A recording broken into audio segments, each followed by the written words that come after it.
Hai, kembali lagi bersama saya di OK Channel.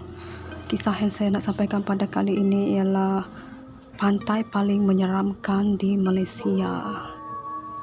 Pantai ialah tempat yang paling ramai dikunjungi manusia, terutama sekali pada musim cuti, hujung minggu, cuti sekolah. Di Malaysia, beberapa pantai yang menyimpan pelbagai sejarah silam dan kisah misteri yang tersendiri. Di sini ada 5 pantai yang paling seram di Malaysia dan ramai yang tidak tahu. Nombor 5, Pantai Tanjung Biru, Port Dickson. Terdapat kehilangan Muhammad Fakrul Faris Muhammad Effendi berumur 32 tahun ketika itu, di mana ia berlaku di lokasi perkelahan Tanjung Biru pada 2 Mac 2020.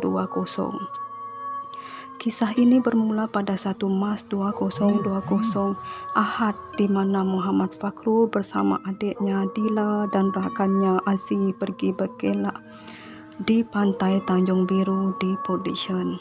Mereka sampai di lokasi pada waktu malam dan terus mendirikan 2 buah kemah. Lebih kurang pukul 12.30 malam, Dila yang sudah kepanasan masuk dalam kemahnya dan sayup-sayup dia mendengar suara Fakrul dan Asri di luar. Tiba-tiba suara lelaki yang tidak dikenali memberi salam dari luar kemah. Dia berasa takut dan ragu-ragu untuk menjawab, dan tidak lama kemudian Dila terdengar suara kecoh Fakrul dan Azri mengejar orang. Rupa-rupanya mereka nampak ada sosok lelaki mengintai-ngintai dari tepi kemah. Tetapi lelaki itu bergerak laju seperti cahaya dan terus hilang. Mereka merasa pelik dan situasi yang berlaku, namun dibiarkan sahaja. Pada pukul 3:30 pagi, Fakrul memberitahu Dila dan Asri yang dia hendak mandi di sepantai. Namun selepas itu kelibat Fakrul tidak muncul. Mereka membuat report polis tentang kehilangan Fakrul. Pada jam 4:30 pagi, mangsa memberitahu pergi ke laut untuk mencari ketam dan mandi. Kemudian adik dan rakannya itu keluar mencari mangsa pada jam 5:30 pagi, tetapi tak menemuinya. Pada jam 8 pagi, pelbagai jabatan bomba, polis, unit anjing pengesan turut membantu mencari Fakrul, namun tidak menemui apa-apa. Menurut mereka, kejadian ini kerap berlaku kerana kawasan ini sangat keras. Biasanya mangsa selalu ditemui di atas batu paling besar di kawasan tersebut.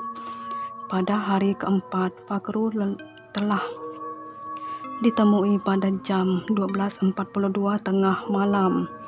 Dia kelihatan naik ke pantai dan berpusing semula ke arah laut dan melambai-lambai tangan seolah-olah ada yang menghantarnya pulang. Sedangkan semua saksi ada di situ tidak nampak sesiapa pun di laut. Kemudian Fakrul terjatuh terkulai di pantai dan semua berlari mendapatkannya dan terus dibawa ke kemah. Setelah sedar, Fakrul menceritakan ketika dia menyusuri tepian pantai, dia ternampak seorang budak lelaki berjalan sendiri bersama seekor kucing hitam yang sangat manja. Tanpa berfikir panjang, Fakrul bermain-main bersama kucing itu. Budak itu mengajak Fakrul balik ke kampungnya dan Fakrul mengikuti tanpa rasa curiga. Ketika sampai di kampung itu, suasana sangat meriah dan terang benderang, macam ada majlis keramaian. Semua lelaki dan perempuan berpakaian serba putih menutup aurat, dan semuanya tinggi-tinggi 3 kali ganda dari manusia. Semua mereka nampak gembira dan aman damai di kampung tersebut. Fakrul menghabiskan masa berjalan-jalan di kampung itu, dan dalam masa yang sama, hati Fakrul mahu tetap ingin balik.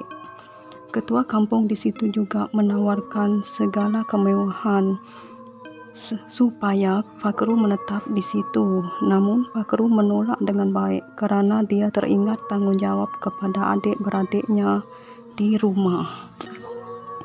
Setibanya masa untuk balik ke dunia sebenar, Ketua mereka mengarah beberapa orang untuk menghantarnya. Sesudah itu dia sudah tidak mengingati apa-apa lagi. Nombor 4, Pantai Sri Tujuh. Pantai ini terkenal di negeri Kelantan. Pantai ini juga mempunyai 7 buah teluk.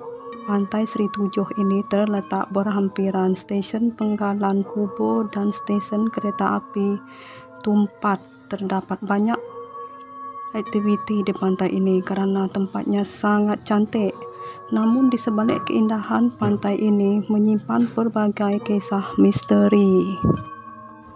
Sekawan pemancing pergi memancing di pantai ini. Pada suatu malam, sekawan ini telah menyewa sebuah bot untuk memancing di tengah laut. Mereka dikabarkan tiada unsur-unsur ganjil pada mulanya. Tapi tidak disangka-sangka terjadi peristiwa aneh apabila hari menjelang lewat malam. Ketika mereka menunggu umpan dimakan ikan, mereka dikejutkan seolah-olah bot mereka dihayun. Ada salah seorang di antara mereka ini boleh melihat benda gaib. Dia melihat kehadiran sosok hitam berkuku panjang, kelihatan sedang menghayun bot yang dinaiki mereka. Nombor 3, Pantai Teluk Ketapang, Terengganu.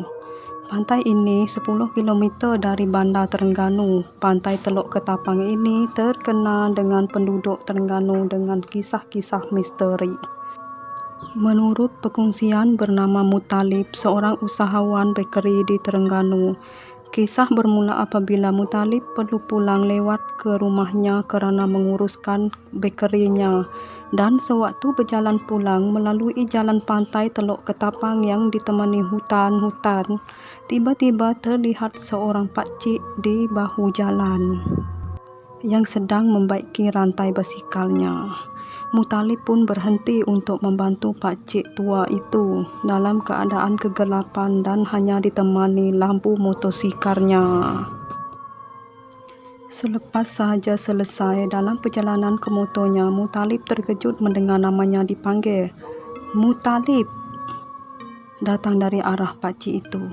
Sebaik Mutalib menoleh ke belakang, pakcik itu hilang dalam kegelapan. Turut diceritakan oleh orang kampung, Mutalib juga terserempak dengan ketua kampung dan juga ketua penunggu di sini. Pantai Tanjung Balau, Johor.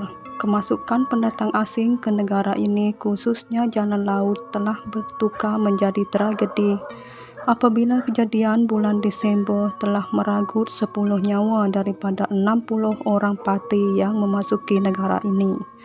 Kebanyakan parti yang datang dari negara jiran yang ingin mencari rezeki di sini namun tidak kesampaian.